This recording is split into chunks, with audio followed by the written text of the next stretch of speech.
Thank you, Chair. And my questions will be directed at former Statistics Canada Chief Economic Analyst Philip Cross. Mr. Cross, when Mr. Trudeau took office, you could buy the typical house for $434,000, according to the Canadian Real Estate Association. Now it's $811,000. That's an 85% housing inflation in just 6 years. Last year, home inflation hit 25%, which Real Estate Association chief economist called, quote, the biggest gain of all time, end quote. Do you believe that the $400 billion of newly created cash that the government, through the central bank, pumped into the financial and mortgage markets, and the resulting negative real interest rates on variable rate mortgages had an impact on the record-smashing housing inflation Canada witnessed last year?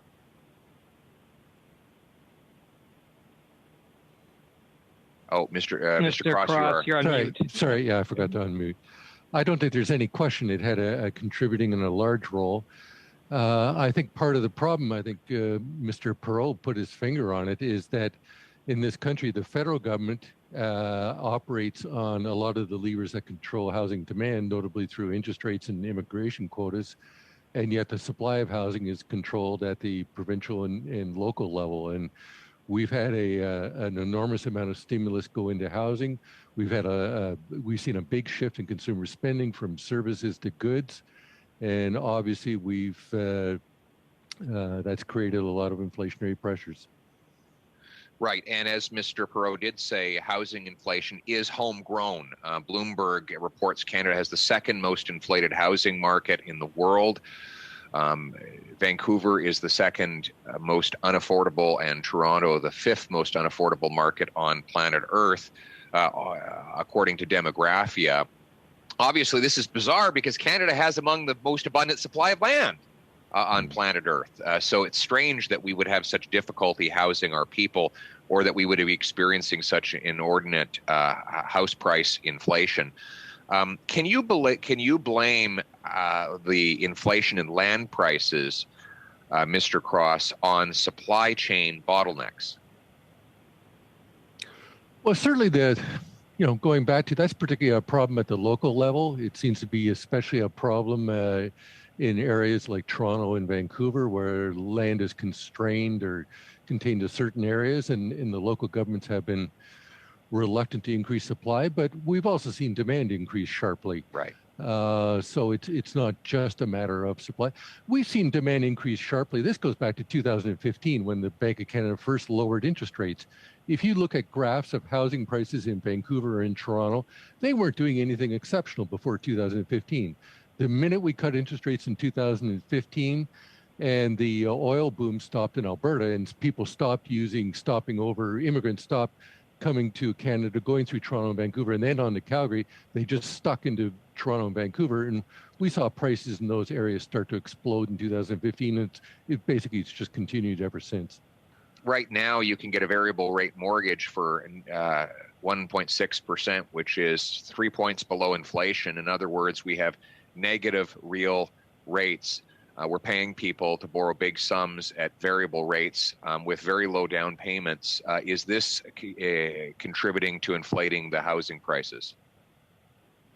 Again, I don't think there's any question. I mean, there's been an attempt to tighten those rules, to increase down payments, to pass stress tests. Can you afford your mortgage at higher interest rates?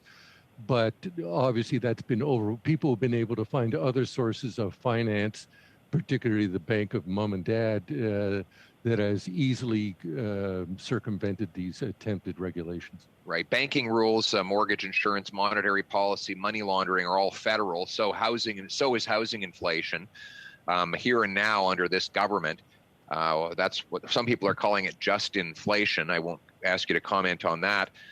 But do you believe that the fact that we have discouraged energy development in Canada and also flooded the economy with extra cash may have devalued what would otherwise have been a stronger Canadian exchange rate, and therefore reduced what would have been stronger purchasing power for internationally priced goods. That's an interesting point. I mean, there was a lot of talk about Canada being a petrocurrency, particularly during the run-up of the dollar to parity in the 2000s.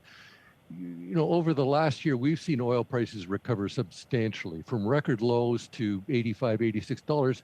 And yet you look at the dollar today and it's sunk below 79 cents again. So clearly the exchange rate is not demonstrated the linkage to commodity prices that we've seen in the past.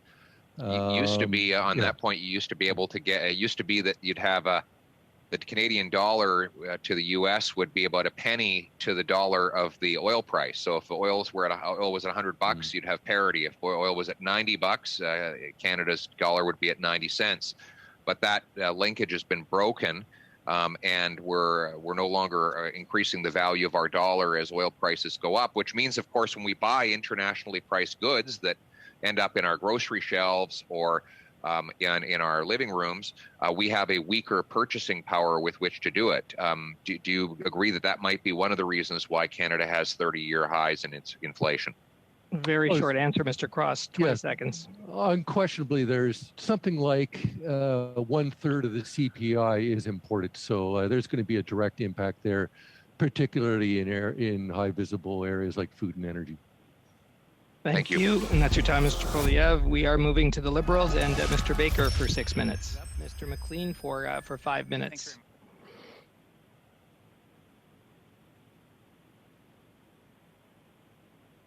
You may be on mute, Mr. Mclean. Is that better? There's an extra little button on your microphone here, and I guess I must have pressed that. Anyways, Mr. Cross, I'll start with you. And thank you for coming here today. Mr. Cross, there's 3 types of inflation that we understand in economics. There's monetary inflation, there's asset price inflation, and there's consumer price inflation. And of course, the starting point for all these inflations is the monetary inflation. Would you agree that the pumping $500 billion into the Canadian economy in monetary inflation has led to asset inflation, principally landing in the housing market? As I mentioned at the beginning, there's no question. I mean, you can't have inflation without an expansion of the money supply. The problem is it's not a one-to-one relationship. You can't say if the money supply increases X percent, you're going to get Y percent inflation, and you certainly have a lot of trouble saying you're going to get Z percent inflation in a subcomponent of the economy like housing. But clearly there's a broad association there. And it's not just monetary stimulus, it's also the fiscal stimulus too. All this money that we transferred to people, it wasn't just low interest rates, it was that people, and it wasn't just that we maintained incomes, we substantially increased people's incomes. That gave them the wherewithal to make down payments to meet the criterion for buying a house. So the two go hand in hand. Well, sorry. Correct. And if you think about the other financial assets have also increased significantly. So those people with financial assets, including houses, had no other place to go but to put more money into financial assets. But specifically relating to housing, when you look at the investment in housing, when the risk-free rate is 0.25%, and people are racing towards what looks like an asset inflation environment, is the natural place for investments in Canada to be in housing? Well, first of all, let's go back to also what I mentioned about the Bank for International Settlements. They've been warning about asset price inflation basically ever since the great financial crisis of 2008. And that includes Canada. So I also mentioned, housing prices in this country exploded when the Bank of Canada first lowered interest rates in 2015. We didn't have quantitative easing like a lot of other countries at that time. So again, it's more complex than just saying, we had QE and that all went into the housing market. Clearly, there's an association there, but it's a lot more complex than that. Okay, so let's go back to asset price inflation here, because some of the other economists we've heard on this panel are talking about building an extra 1.8 million homes in Canada. The problem with building 1.8 million more homes is we already represent a larger percentage of our economy in residential construction in Canada, being over 11% at this point, when historically that's about a double the percentage of the economy we should be occupying with residential construction. So if you push more incentive into residential construction, are you not automatically pushing up the base price of those assets?